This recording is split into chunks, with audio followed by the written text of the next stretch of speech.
Assalamualaikum warahmatullahi wabarakatuh. Rio Hotspot Lovers, selamat datang kembali di Rio Hotspot Channel. Semakin terkenalnya Liga Indonesia seiring makin merangkaknya posisi ranking timnas Indonesia di FIFA, membuat sejumlah negara tetangga kita mulai ketar-ketir.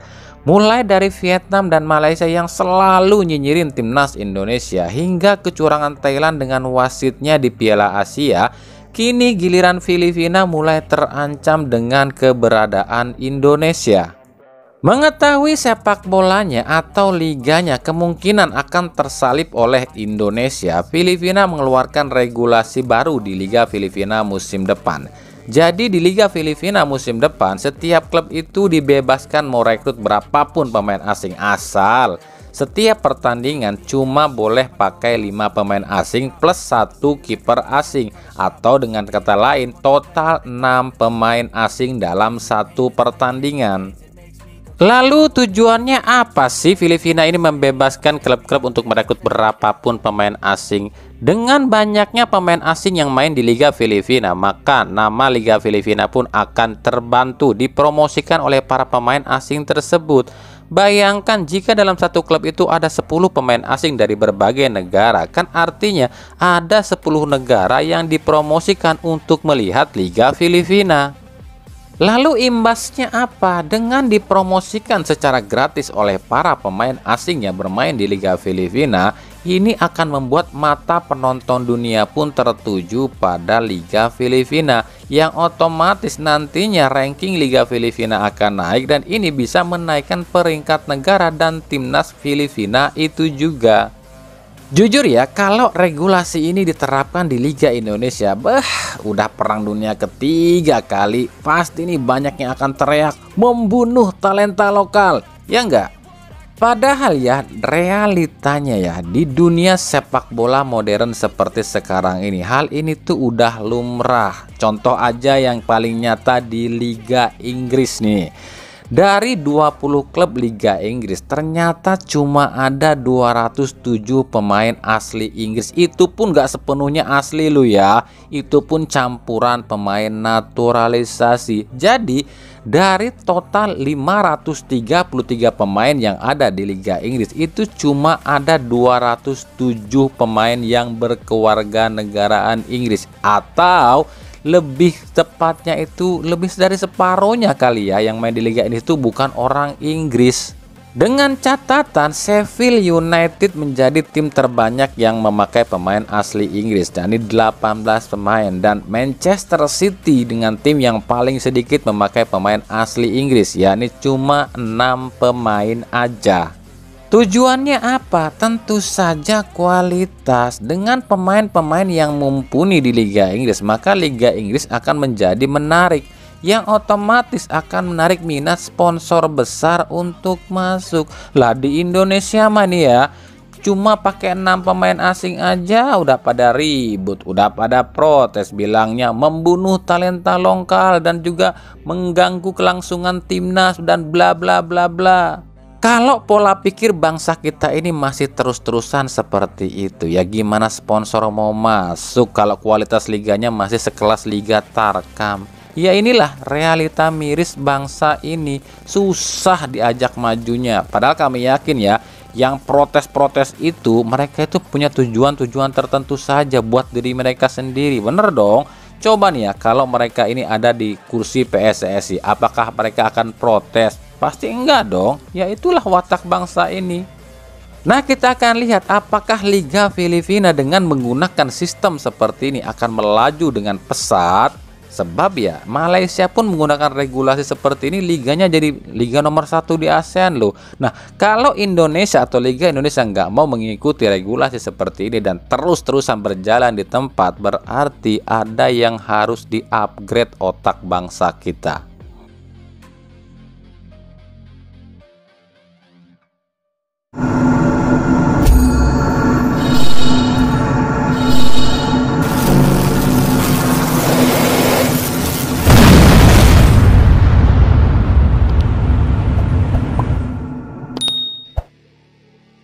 Kita ke timnas U23. Apa yang kami bilang kan? Kalau Indonesia nggak dicurangi, maka tim manapun pasti takut sama King Indo. Makanya wajar kalau AFC khususnya Qatar ini takut banget sama Indonesia sampai nyuruh wasit buat nyurangin Indonesia. Lihat sekarang, sekelas Australia yang peringkat 34 dunia aja bisa ditaklukkan loh sama King Indo. Inilah alasan utama kenapa AFC ini tuh curang pada Indonesia. Ya, meskipun di laga ini ada beberapa keputusan wasit yang menurut kami kontroversi, tapi ya nggak separah wasit Nasrullah. Dan yang utama itu adalah petugas VAR-nya juga. Kalau petugas VAR-nya ini bukan dari musuh King Indo, ya pasti aman lah. Lah kemarin lawan Qatar, udahnya lawannya tuan rumah, Qatar pun musuhan sama Indonesia, petugas VAR-nya pun dari Thailand yang juga musuh Indonesia. Ya udah, hancur lebur Indonesia. Jalannya pertandingan sendiri menurut kami ya, di babak pertama oke ya, Indonesia mampu mengimbangi Australia. Tapi babak kedua stamina turun drastis. Ini wajar, sebab main di negara super panas yang kayak gini ya, apalagi mainnya jam 3 sore di suhu 40 derajat, ya pasti engap lah. Makanya kalau kalian lihat ya, pemain Australia pun engap-engapan. Kredit poin kami berikan pada seluruh pemain timnas, sebab sudah berjuang ekstra keras. Dan kalau dibilang yang paling menonjol di laga ini tentu ya yang paling utama kiper Hernando Ari, dan kami tetapkan sebagai man of the match di laga ini. Selain Hernando Ari, ada Marcelino, Nathan Choaon, James Kelly, dan Komang Teguh serta Rizky Ridho yang tampil cukup apik di laga ini. Satu-satunya pemain timnas Indonesia yang bloopers alias drop abis di laga ini ya seperti biasalah, anak emasnya Sintayong, Witan Sulaiman. Tapi dengan kejadian ini harusnya menampar FIFA dan membuka mata FIFA dan dunia jika Indonesia ini bukan kaleng-kaleng. Dan kekalahan Indonesia atas Qatar itu murni 100% match fixing. Harusnya FIFA dan AFC malu pada dunia karena hingga saat ini belum ada investigasi apapun soal kejadian Qatar versus Indonesia. Ya mana mungkin ada investigasi lah, wong FIFA dan AFC ditutup mulut kok sama pihak Qatar, ya kan? Untuk sementara Indonesia masih berada di posisi 2 di bawah Qatar yang di laga kedua berhasil mengalahkan Jordania dengan skor 1-2. Maka di laga terakhir semua tim di grup ini harus berjuang habis-habisan. Indonesia wajib menang melawan Jordan jika ingin lolos secara otomatis ke babak berikutnya. Ya, semoga saja. BTW ini kemenangan perdana timnas Indonesia lo ya atas Australia di semua kelompok usia, sebab terakhir kali Indonesia bisa menang melawan Australia itu terjadi di tahun 1981 alias sekitar 43 tahun yang lalu. Lagi-lagi aktor utamanya siapa? Tentu saja Sintayong, sang pembuat sejarah alias history maker. Belum ada loh pelatih yang mampu bawa timnas Indonesia mengalahkan Australia ya, meskipun itu di kelompok usia lo ya. Halo lokal pride.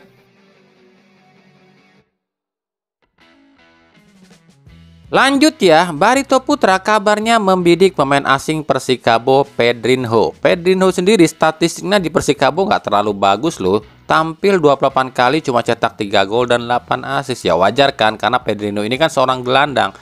Mungkin visi bermain Pedrinho yang membuat RD ini tertarik kali ya. Barito bisa mendapatkan Pedrinho secara gratis sebab kontraknya akan berakhir di akhir musim ini, dan Pedrinho pun dipastikan gak akan ikut Persikabo lantaran Persikabo terdegradasi.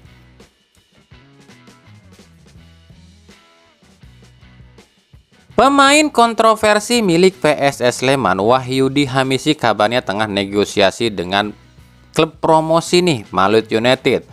Lalu ada kiper keempat Persib, Seva Sanggasi, yang juga kabarnya dilirik oleh Malut United. Ada Rifat Marasabesi dari Arema, Salim Tuharia dari Madura United, Alek Vanjin dari Madura United, Kasim Botan dari Persebaya, Rizwan Lauhin dari Persebaya, dan juga Fahreza Sudin dari Persita Tangerang.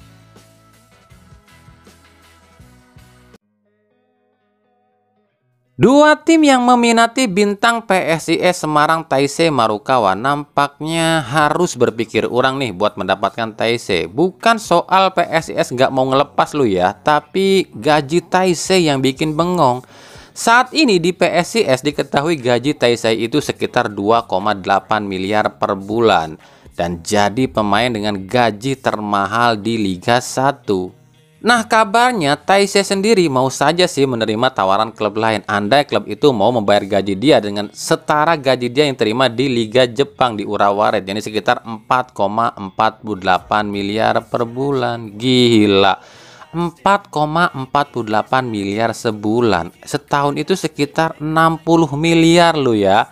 Sanggup nggak tuh? Nainggolan aja cuma 5M tuh 5 bulan, artinya cuma 1M sebulan. Ini 4M lebih sebulan. Aduh.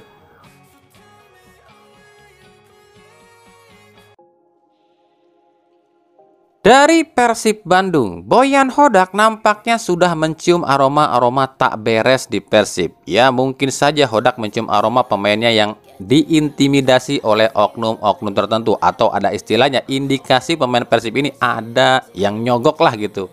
Sebab dua hasil imbang yang dialami Persib membuat Hodak ini merasa sangat aneh. Maka Hodak pun mengatakan jika para pemain Persib diberikan meeting yang keras. Pantesan lama ya meetingnya kemarin di dalam ruangan meeting Hodak, ternyata itu ngamuk-ngamuk cuy. Nggak percaya nih ya, dengerin sendiri ucapan Hodak.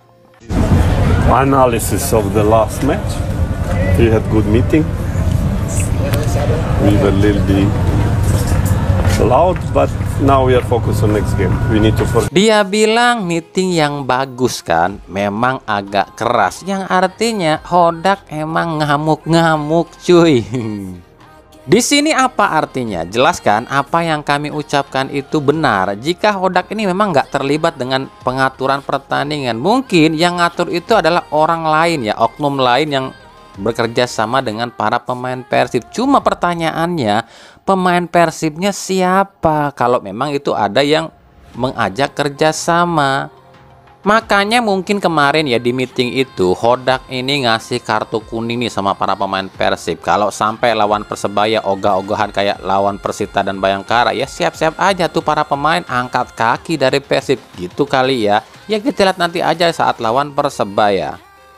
Pesan kami buat semua para pemain yang ada di Liga Indonesia, khususnya untuk yang bermain di Liga 1. Ini berkaitan dengan beberapa kejadian yang terjadi di belakangan ini, soal sogok menyogok, match fixing, dan pengaturan skor dan lain-lain. Mental tempe lu pada kalau masih mau pada disuap. Percuma kalian main sampai keringatan di lapangan kalau toh duit yang kalian hasilkan ternyata menjadi duit haram. Dan kalian harus tahu, kalian lakukan itu otomatis karir kalian gak akan lama loh di sepak bola.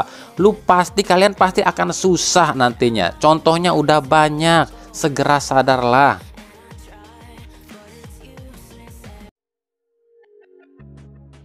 Dari PSM Makassar, bek muda PSM Makassar Dava Salman mengunggah postingan Instagram dengan caption burung. Lantas aja banyak rumor jika Salman ini akan pindah ke klub yang identik dengan burung. Ya mungkin PSS Sleman atau Bali United ataupun Persis Solo. Padahal menurut kami ya, unggahan Salman ini tuh cuma dia ini ingin dipanggil ke timnas. Sebab itu kan captionnya itu burung Garuda. Tapi kami pastikan untuk Dava Salman ini tergantung PSM lo ya. Kalau PSM ini bisa menyelesaikan sanksi registration bench-nya ya bisa jual beli pemain. Tapi kalau enggak ya gigit jari. Baik tim-tim yang meminati para pemain PSM ataupun PSM meminati para pemain lain. Oke, segitu aja dulu ya pembahasan kita di edisi kali ini. Ikuti terus berita seputar sepak bola khususnya Liga Indonesia dan pernak-perniknya hanya di Rio Riasport. Terima kasih yang telah menyaksikan video ini dan mengunjungi channel ini. Kritik dan saran selalu kami nantikan di kolom komentar atau di media-media sosial kami yang ada di bawah ini. Sampai jumpa di video-video kami selanjutnya dan salam Rio Riasport. Wassalamualaikum warahmatullahi wabarakatuh.